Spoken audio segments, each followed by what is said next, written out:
Hello friends, welcome back to my channel Sonia's craft. आज की video में मैं आप लोगों से कोई डीआईवाई शेयर नहीं करना चाहती, क्योंकि मैं काफ़ी दिनों से सोच रही थी कि चलो कुछ अलग करते हैं और आप लोगों के साथ में बातें करते हैं। तो आज जो वीडियो मैं बनाने वाली हूँ वो है बेसिकली कि मेरे पास रेजिन आर्ट बनाने के लिए क्या क्या मटेरियल अवेलेबल है, और अगर आप बिगनर हैं तो आपको कौन कौन सा मटेरियल यूज़ करना चाहिए। तो उसके ऊपर ये पूरी वीडियो है। तो चलिए मैं आपको बताती हूँ कि मेरे पास क्या क्या मटेरियल अवेलेबल है जो कि मैंने रेजिन आर्ट स्टार्ट करने से पहले लिया था, और कौन सा पहले लेना है और कौन सा आपको अपना काम स्टार्ट होने के बाद लेना है। तो सबसे पहले आपको ज़रूरत पड़ेगी रेजिन की। तो रेजिन के लिए मेरे पास दो ब्रांड है जो कि मैं आपको दिखाती हूँ।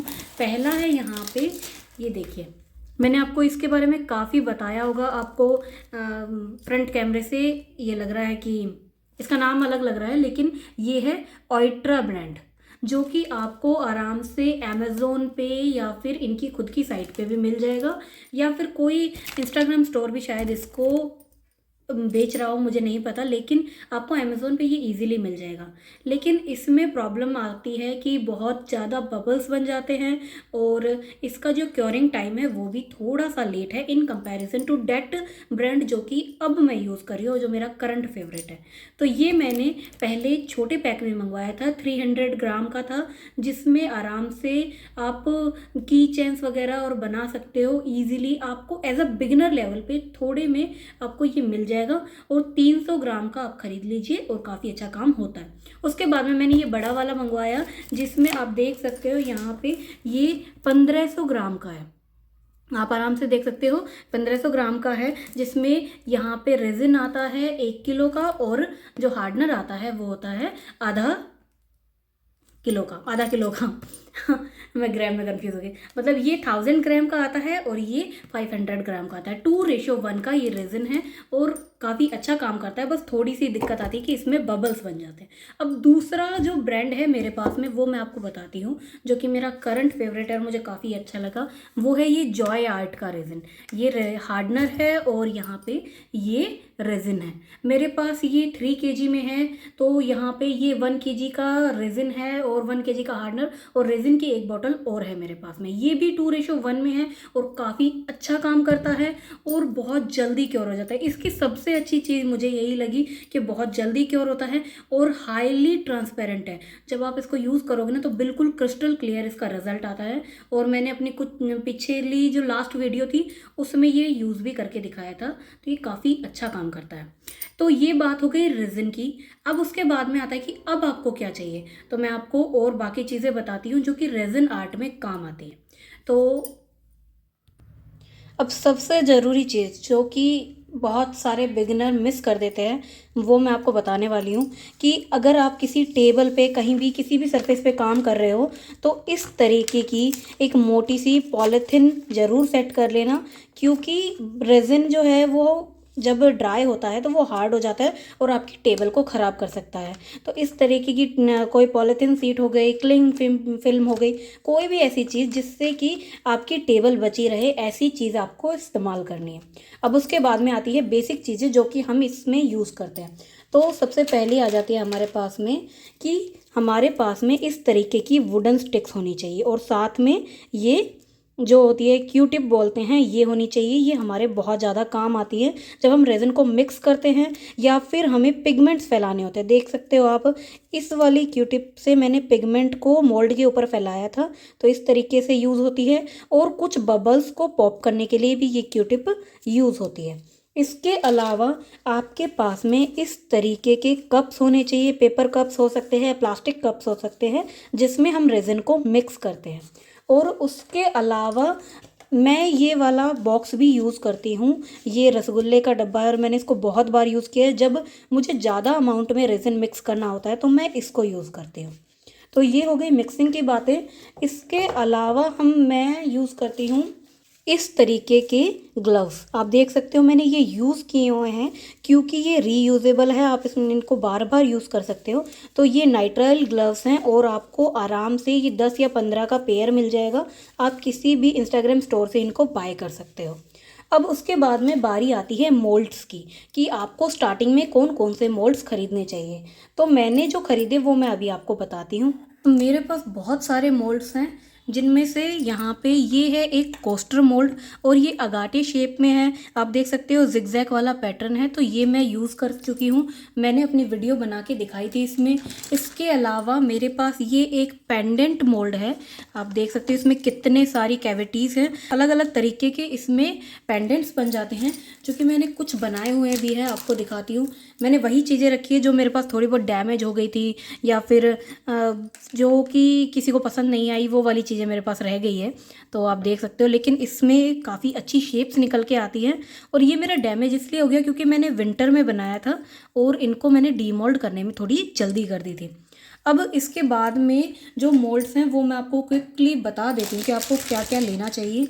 यहाँ पे ये है मेरा बैंगल्स मोल्ड, इसमें आती हैं 4 शेप, 2 की, 2 4, 2 6 और 2 8, और उसमें इस तरीके के बैंगल्स बनते हैं। आप देख सकते हो कितना सुंदर बन रहा है। इसमें भी थोड़ा सा आउटकम में मुझे दिक्कत हुई थी, क्योंकि ये स्टार्टिंग में मैंने यूज़ किया, एक ही बार यूज़ किया हुआ है, लेकिन जो स्टार्टिंग रिजल्ट है वो काफ़ी अच्छा है, और पहनने में भी ये अच्छा लगता है। अब इसके बाद में मैंने अभी रिसेंटली ईयरिंग्स बनाए थे, जो कि वीडियो मैंने पोस्ट की थी, उसमें मैंने इस तरीके का मोल्ड यूज़ किया था। आप देख सकते हो इसमें कितनी सारी कैविटीज़ हैं, और ये ईयरिंग्स में या फिर पेंडेंट्स बनाने में बहुत ज़्यादा यूज़ होता है। अब इसके बाद में ये भी कोस्टर मोल्ड्स हैं, जो कि एक स्क्वायर शेप में और राउंड शेप में है। उसके बाद में ये एक ट्रे मोल्ड है, जिससे मैंने ट्रे बनाई थी, शायद मैंने उसकी वीडियो भी पोस्ट की थी, तो ये वो ट्रे मोल्ड है। उसके बाद में यहाँ पे ये है एक अल्फ़ाबेट का मोल्ड, आप देख सकते हो, और इसमें रिवर्स वाले अल्फ़ाबेट्स हैं, सीधे नहीं है, रिवर्स है। जब आप यूज़ करते हो तो जो लेटर्स है वो उल्टी साइड से आते हैं, सारा डिज़ाइन उल्टा दिखता है आपको। तो ये इस तरीके से है, और इनमें देखो होल्स बनाने के लिए दिया गया है। आपको इन मोल्ड्स में बिना होल के भी मिलेंगे और होल वाले भी मिलेंगे, आपकी जैसी रिक्वायरमेंट है आप वैसा ले सकते हैं। उसके बाद में आता है, इसके बाद में यहाँ पे है ये मेरे बुकमार्क के मोल्ड, जो कि मैंने रिसेंटली एक बुकमार्क बनाया था सबसे छोटे वाले मोल्ड से। तो ये 3 साइजेस में देख सकते हो, 1 2 और 3, और ये अलग अलग साइज़ हैं इनके। तो ये मेरा मोल्ड है। उसके बाद में ये है रिंग मोल्ड, जो मैंने आपको दिखाया था, और मैंने बोला था कि आप इसको बाय मत करना, क्योंकि मेरी रिंग्स अच्छी नहीं निकल के आई, तो मुझे लगा कि शायद इससे अच्छी रिंग्स नहीं बनती है, और मैं ऐसी रिंग्स भी नहीं पहनती हूँ, तो ये मुझे अच्छा नहीं लगा। उसके बाद में यहाँ पे है मेरे पास में ये एक हेयर क्लिप का मोल्ड, आप देख सकते हो, और काफ़ी अच्छी इसकी कैविटीज़ बनी हुई है, लेकिन मैंने अभी इसको यूज़ नहीं किया, तो इसको यूज़ करने के बाद पता चलेगा कि ये मोल्ड कैसा है। उसके बाद में यहाँ पे ये है एक मेरा कंप्लीट ईयरिंग का सेट, आप देख सकते हो, इसमें 4 मोल्ड थे। एक तो ये इस तरीके से है, उसके बाद में एक मोल्ड इसमें ये है, एक यहाँ पे ये मोल्ड है, और ये छोटी कैविटीज़ बनाने के लिए, जो कि हम स्टड में यूज़ करते हैं। तो इस तरीके के ये मोल्ड्स हैं। उसके बाद में यहाँ पे है मेरे पास में, इसके बाद में यहाँ पे है मेरे पास में ये एक ट्रे मोल्ड है, और काफ़ी बड़ा सारा है, आप देख सकते हो, काफ़ी बड़ी इसमें ट्रे बन जाएगी। तो इसको जब मैं यूज़ करूँगी तो मैं आपको बताऊँगी कि इससे कैसा रिज़ल्ट आता है, तो ये आपको मेरी आने वाली वीडियोज़ में पता चल जाएगा। उसके बाद में हमारे पास में यहाँ पे फिर से कुछ कोस्टर्स के मोल्ड आ जाते हैं, जो कि मैंने बाय किए हुए हैं। एक यहाँ पे ये देखो फ्लावर शेप में कोस्टर है, और यहाँ पे ये भी फ्लावर शेप में, इसमें कुछ डिज़ाइंस बने हुए हैं। और इसके बाद में यहाँ पे आता है एक और शेप का मोल्ड, जो कि मुझे काफ़ी सुंदर लगा, वो है इस तरीके का मोल्ड। इसमें देख सकते हो आप, इसमें यहाँ पे 4 शेप्स में फ्लावर बनेंगे, और देखते हैं कि इसका रिज़ल्ट कैसा निकल के आता है। उसके बाद में यहाँ पे लास्ट मोल्ड है मेरे पास में, ये एक बुक होल्डर है, जो कि आप देख सकते हो किस तरीके से है, और ये सिंगल पेयर है, डबल में भी आता है, लेकिन मैंने एक ही बाय किया, और एक से ही दोनों पीसेस बना के देखते हैं कि इसका रिज़ल्ट कैसा आएगा। तो ये था मेरा मोल्ड्स का कलेक्शन। अब बात आती है कि आपको स्टार्टिंग में कौन कौन से मोल्ड्स खरीदने चाहिए। तो मैं आपको अपने पर्सनल जो मेरा एक्सपीरियंस है उससे बताऊं, तो आपको 1 या 2 कोस्टर मोल्ड्स ले लेने चाहिए, जिसमें एक ये वाला मोल्ड है, और इसके अलावा एक जो मैंने आपको राउंड में दिखाया था स्टार्टिंग में अगाटी शेप का, उस तरीके का मोल्ड ले लीजिए। उनसे 2 कोस्टर काफ़ी अच्छे निकल के आते हैं। सिंपल के बजाय में अगर आप अगाटी शेप में लेते हो तो उसका जो लुक होता है वो काफ़ी अच्छा आता है। उसके बाद में आप इस तरीके का अल्फ़ाबेट का मोल्ड ले सकते हो, क्योंकि इससे की चेन्स या फिर कस्टमाइज्ड गिफ्ट बनाने काफ़ी इजी हो जाते हैं और आप अपने फैमिली फ्रेंड्स में भी गिफ्ट कर सकते हो ऐसी चीज़ें बना के, क्योंकि इसमें बहुत कम रेज़न लगता है और रेज़न आपको पता ही है कि काफ़ी कॉस्टली आता है, इसलिए आपको थोड़ा ही यूज़ करना चाहिए। उसके बाद में आप इस तरीके के बुकमार्क के मोल्ड भी ले सकते हो। इसमें फिर रेज़न कम लगता है और आप अपनी क्रिएटिविटी को भी एक्सप्लोर कर सकते हो, तो ये भी काफ़ी अच्छा है और इनकी रेंज भी काफ़ी कम पड़ जाती है in comparison to those big molds जो आप स्टार्टिंग में बाय तो कर लेते हो लेकिन समझ नहीं आता कि उनको ख़रीदना कैसे, यूज़ कैसे करना है। तो इस तरीके के आप छोटे छोटे मोल्ड्स लीजिए ताकि आपको बाद में रिग्रेट ना हो अगर आपको अपने काम से बैकआउट करना हो तो। अब उसके बाद में मैंने यहाँ पे ये एक स्टिकर शीट ली थी, आप देख सकते हो। ये मैंने कोस्टर्स के लिए ली थी कि अगर मैं कोई कोस्टर बनाऊंगी तो उसके ऊपर लगाऊंगी। और ये स्टिकर शीट है, ये वो नहीं है, मेटल स्टिकर नहीं है। इसको आपको सीधा ही यहाँ से उतारना होता है। आप कट कर लीजिए, जो आपको डालना हो उसको उतारिए और सीधा अपने जो आइटम है जो आपने तैयार किया है उस पर लगा के और ऊपर से रेज़न पोर कर दीजिए। ये सीधा जो स्टिकर है उसके साथ में ही स्टिक होता है। तो ये एक स्टिकर शीट है मेरे पास में। अब बारी आती है बाकी चीज़ों की। अब आपने मोल्ड ले लिया है और आपको रेज़न आर्ट स्टार्ट करना है, तो उससे पहले आपको अपने मोल्ड को क्लीन करना होगा ताकि कोई भी डस्ट ना हो। तो उसके लिए मैं इस टेप का यूज़ करती हूँ।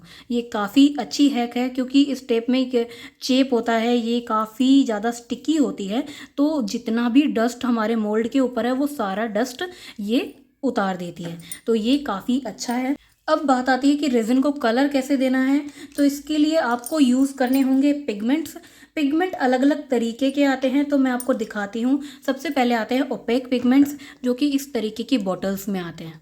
आप देख सकते हो इस तरीके की बॉटल्स में आएंगे और ये लिक्विड फॉर्म में होते हैं। मेरे पास काफ़ी सारी वेरिएंट्स हैं इनकी, मैं आपको दिखाती हूँ। आप देख सकते हो ये ब्लू शेड्स में है, यहाँ पे ये ग्रीन है और इसके अलावा ओपेक में ही मेटेलिक फॉर्म में भी आते हैं जो इस तरीके से आएंगे। इनमें हल्की सी शाइन होती है, इनमें कोई शाइन नहीं है। इस तरीके से ये पिगमेंट्स आते हैं। देखो ये मेरे सारे पिगमेंट्स का कलेक्शन है जिनमें मैंने सारे बेसिक कलर लिए। ये ब्लैक है, यहाँ पे ये गोल्डन है, उसके बाद में यहाँ पे ये है वाइट, देन ये है हमारा न्यूड शेड, यहाँ पे ये है ब्राउन, यहाँ ये है स्काई ब्लू, ये purple, then green, then blue and then उसके बाद में ये डार्क ग्रीन। ये इस तरीके से मेरे सारे पिगमेंट्स हैं। उसके बाद में आता है कलर। जो पाउडर पिगमेंट होता है वो कैसे होते हैं, तो पाउडर पिगमेंट कुछ इस तरीके से होते हैं जिनको हम माइका पाउडर भी बोलते हैं और इनमें एक अच्छी सी शाइन होती है और अगर आपको थोड़े बहुत इफ़ेक्ट्स देने हैं अपने रेज़न में तो ये काफ़ी यूज़ होते हैं। आप ओपेक पाउडर जो ओपेक पिगमेंट है उससे कोई इफ़ेक्ट नहीं दे सकते, लेकिन इनसे काफ़ी अच्छा इफ़ेक्ट आता है। तो ये मुझे काफ़ी अच्छे लगते हैं और इनमें मेरे पास में ये 3 बड़ी बॉटल्स हैं। और उसके बाद में इस तरीके से भी माइका पाउडर्स आते हैं, आप देख सकते हो, जिसमें 6 का पैक आता है और अलग अलग कलर्स होते हैं, तो आप ये भी यूज़ कर सकते हो। ये काफ़ी कॉस्ट इफेक्टिव है और आपको काफ़ी सारे कलर्स भी मिल जाते हैं। तो ये बात हो गई हमारे पिगमेंट्स की। इसके अलावा आप एक्रेलिक कलर्स का भी यूज़ कर सकते हो। एक्रेलिक कलर्स हो गए, उनसे भी आप अपने रेज़न में कलर दे सकते हो, लेकिन जो वो कलर दोगे वो थोड़ा सा लाइट होगा और आपको एक्रेलिक कलर ज़्यादा यूज़ करना होगा इन कंपैरिजन टू पिगमेंट्स। अब उसके बाद में आते हैं अल्कोहल इंक्स। इनसे भी आप रेज़न में कलर दे सकते हो और काफ़ी अच्छा इससे इफ़ेक्ट दे सकते हो और काफ़ी अच्छा सा रिज़ल्ट आता है, जो कि मैंने अपनी एक वीडियो में बना के भी बताया है और मेरी रिसेंट जो वीडियो आएगी वो भी इसी तरीके से आएगी। तो उसमें मैं बताऊंगी कि अल्कोहल इंक से जो ब्लूम इफ़ेक्ट होता है रेज़न में वो कैसे दिया जाता है। अब बारी आती है कुछ और चीज़ें जो कि हम हमारे रेज़िन आर्ट में सजाने के लिए यूज़ करते हैं, तो उसमें हम सबसे ज़्यादा यूज़ करते हैं इस तरीके की फॉइल्स का। ये गोल्डन में, सिल्वर में, कॉपर में, इस तरीके के कलर्स में आती है, तो इनका बहुत ज़्यादा यूज़ होता है। उसके बाद में हम यूज़ करते हैं इस तरीके के फ्लावर बॉक्सेस। आप देख सकते हो, ये फ्लावर बॉक्सेस हैं, 150 के आसपास आपको मिल जाएंगे। मेरे पास में ये 3 बॉक्सेस हैं और मैं अगर मार्केट जाती हूँ तो भी मैं इनको बाय करती ही रहती हूँ, तो ये कलेक्शन मेरा बढ़ता चला जाता है। उसके बाद में यहाँ पे ये एक मेरे पास में देखो रोज़ पेटल का बॉक्स है और ये काफ़ी अच्छा इफ़ेक्ट देता है। मैंने इन्हीं रोज़ पेटल्स से वैलेंटाइन डे पे जो लव वाला जो शोपीस था वो बनाया था, तो आप इससे भी काफ़ी अच्छा रिज़ल्ट क्रिएट कर सकते हैं। अब उसके बाद में बारी आती है बाकी चीज़ों की जो कि हम यूज़ करते हैं। उसमें हमारे पास में इस तरीके के जो स्पार्कल्स होते हैं वो यूज़ होते हैं। आप देख सकते हो अलग अलग कलर्स के आएंगे ये। उसके अलावा मैं इस तरीके के स्प्रिंकल्स भी रखती हूँ जो कि हम हमारी की चेन वगैरह में यूज़ कर सकते हो। ये भी बहुत सारी शेप्स में आते हैं, बहुत सारे डिज़ाइंस में आते हैं, तो ये सारी चीज़ें मैं हमारे रेज़िन आर्ट में यूज़ करती हूँ। अब इसके बाद में हमारे पास में आते हैं कुछ टूल्स जो कि आपको चाहिए होते हैं रेज़िन के लिए। तो सबसे पहले है ये एक ब्लो टॉर्च, देख सकते हो, और इसको हम यूज़ करते हैं जो हमारे रेज़िन में बबल्स आते हैं उसको पॉप करने के लिए। आप देख सकते हो इसकी फ्लेम भी, तो ये काफ़ी अच्छी फ्लेम डालता है और काफ़ी सारे बबल्स इससे रिमूव हो जाते हैं। उसके बाद में आती है हमारे पास में ये हीट गन जो कि मैंने अभी रिसेंटली बाय की और काफ़ी अच्छा रिजल्ट होता है इससे भी। अगर आपके पास में ब्लो टॉर्च नहीं है तो आप हीट गन भी यूज़ कर सकते हो, इससे भी काफ़ी अच्छे रिजल्ट आते हैं। और अगर आपको वेव इफ़ेक्ट देना है या फिर आपको मतलब अपने रेज़िन में इफ़ेक्ट्स देने हैं तो उसके लिए हीट गन काफ़ी ज़्यादा यूज़ होती है। अगर आपके पास हीट गन नहीं है तो आप हेयर ड्रायर भी यूज़ कर सकते हो, लेकिन हेयर ड्रायर से उतना अच्छा रिजल्ट नहीं आएगा जितना हमारा हीट गन से आता है। अब उसके बाद में मैंने यहाँ पे ये मंगवाया हुआ है लेवलर, जो कि मैं जब कोई बड़ा प्रोजेक्ट स्टार्ट करती हूँ उसको इस्तेमाल करने के लिए, उसको लेवल करने के लिए यूज़ करती हूँ, क्योंकि जब हम बड़ी चीज़ें बनाते हैं ना तो हमारा रेज़िन एक साइड में पोर हो जाता है, तो उसके लिए मैं ये लेवलर यूज़ करती हूँ। उसके बाद में यहाँ पे ये कुछ बॉटल्स हैं जो कि अलग अलग चीज़ों की हैं। यहाँ पे ये है रेज़िन पॉलिश। जब आपका रेज़िन पूरा क्योर हो जाता है तो उस पर शाइन देने के लिए हम इसका यूज़ करते हैं। उसके बाद में यहाँ पे ये है रेज़िन क्लीनर। आपके अगर हाथों में रेज़िन लग जाता है तो आप अपने हाथ इससे क्लीन कर सकते हैं। और उसके बाद में ये है बबल बस्टर। अगर आपको ऐसा प्रोजेक्ट बनाना है जिसमें नीचे की तरफ आपका प्रोडक्ट निकल के आएगा, बैक साइड से निकल के आएगा, तो पहले आप इसको स्प्रे कीजिए, देन उसके बाद में उस अपने रेज़िन को डालिए तो सारे बबल्स इससे पॉप हो जाते हैं। उसके बाद में यहाँ पे आती है मेरे पास में ये है की चेन्स की जो रिंग होती है वो है, क्योंकि जब आप अपना प्रोडक्ट बना लेंगे, मान लो आपने की चेन के लिए अल्फ़ाबेट वाले की चेन्स बना लिए, लेकिन उनको डालने के लिए आपको इस तरीके की रिंग्स चाहिए होंगी ताकि आप किसी को गिफ्ट कर सकें, तो इस तरीके की चीज़ें मैं रखती हूँ। उसके बाद में मेरे पास में यहाँ है ये एक अल्कोहल मार्कर है, आई थिंक अल्कोहल मार्कर ही है ये रेज़िन में जो कॉर्नर्स होते हैं उसको फिनिश करने के काम आता है और काफ़ी सारी चीज़ों में ये यूज़ होता है। तो ये सारी चीज़ें मैं अपने रेज़िन आर्ट के लिए यूज़ करती हूँ। इसके अलावा भी आप अपने जो रेज़िन आर्ट है उसमें काफ़ी सारी चीज़ें यूज़ कर सकते हो। एक्सपेरिमेंटेशन की कोई लिमिट नहीं है रेज़िन में, तो आप जो आपका मन करे आप वो यूज़ कर सकते हो। बस आपको कुछ चीज़ों का ध्यान रखना है कि जो चीज़ आप यूज़ कर रहे हो उसमें मॉइस्चर नहीं होना चाहिए, क्योंकि अगर आप मॉइस्चर वाली चीज़ें यूज़ करोगे तो जो हमारा रेज़िन आर्ट है उसकी क्योरिंग धीरे हो जाएगी और हो सकता है कि आपका प्रोडक्ट भी ख़राब हो जाए। पहली चीज़ बिल्कुल सूखी होनी चाहिए, डिहाइड्रेटेड होनी चाहिए, ऐसी चीज़ें आप यूज़ कीजिए। एंड सेकंड थिंग ये है कि आपको टेम्परेचर वगैरह का ध्यान रखना है। बहुत ठंडे एनवायरनमेंट में रेज़िन धीरे काम करता है, अगर ज़्यादा गर्म है तो रेज़िन बहुत जल्दी क्योर होता है, तो इन चीज़ों का आप ध्यान रखिए। ग्लव्स ज़रूर पहनिए, उसके साथ में मास्क लगाइए ताकि जो रेज़िन से जो हमारी हेल्थ के ऊपर गलत इफ़ेक्ट पड़ता है वो चीज़ों का इफ़ेक्ट ना पड़े। और बात आती है, अगर आपको बिगनर लेवल पे इतना सारा सामान नहीं लेना तो आप इतना सारा सामान मत लीजिए। आप जो मार्केट में किट्स आती है, अमेज़ोन पे आपको रेज़न की किट्स मिल जाएगी, आप वो किट्स बाय कीजिए और स्टार्टिंग में उन्हीं से काम कीजिए। क्योंकि स्टार्टिंग में हम ज़्यादा इन्वेस्ट कर देते हैं, बाद में हमें समझ नहीं आता कि हमें अब क्या करना है। चलो हमने एक कोस्टर बना लिया, उसके बाद में एक कीचेन बना ली, एंड अब समझ नहीं आ रहा कि क्या करें, तो आपका वो जो सामान है वो रखा रह जाता है। तो आप किट्स बाय कीजिए और स्टार्टिंग में कुछ बना के देखिए। अगर आपका वो चीज़ अच्छे से बन रहा है, आपको मज़े आ रहे हैं, तो आप आगे खरीदिए। अगर नहीं तो फिर उसको छोड़ दीजिए वहीं पे। तो इससे आपके पैसे भी वेस्ट नहीं होंगे।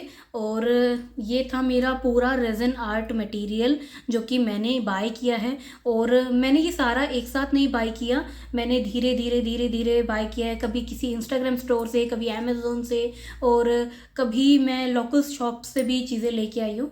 तो आप भी इसी तरीके से धीरे धीरे बाय कीजिए, आपके पास में कलेक्शन बढ़ता चला जाएगा। ये मत सोचिए कि मेरे पास में एक बार में 10,000 रुपये और मैं सारे एक बार में लगा दूँ, तो ऐसे मत कीजिए। पहले थोड़ा बाय कीजिए, फिर उसके बाद में धीरे धीरे आप बढ़ाते चले जाओगे और आपको पता ही नहीं चलेगा कि आपके पास इतना सारा मटेरियल हो गया। और इसी तरीके से आप भी धीरे धीरे अपना सामान इकट्ठा कीजिए और अपना जो आर्ट फॉर्म है उसको स्टार्ट कीजिए, आर्ट जर्नी को स्टार्ट कीजिए। और अगर कोई भी आपको क्वेरी है तो मुझसे पूछ लीजिए कि ये चीज़ें हमें कहाँ से बाय करनी चाहिए, कहाँ से नहीं। अगर आप मुझसे पूछो कि मैं इंस्टाग्राम पे किन किन लोगों से बाय करती हूँ, तो मैंने माई क्राफ्ट बॉक्स से बाय की हुई है चीज़ें। देन उसके बाद में जैन सन्स जो कि जयपुर में है, उनसे बाय की हुई है। और रेज़न एंड क्राफ्ट सप्लायर्स बाय तनुल जो कि यहाँ हमारे पास में ही गंगानगर में इनका शोरूम है, इनसे भी मैंने चीज़ें बाय की हुई है। तो मैंने ये तीनों स्टोर्स एक्सप्लोर की है और काफ़ी अच्छा इनका प्रोडक्ट है और काफ़ी सर्विस भी अच्छी है।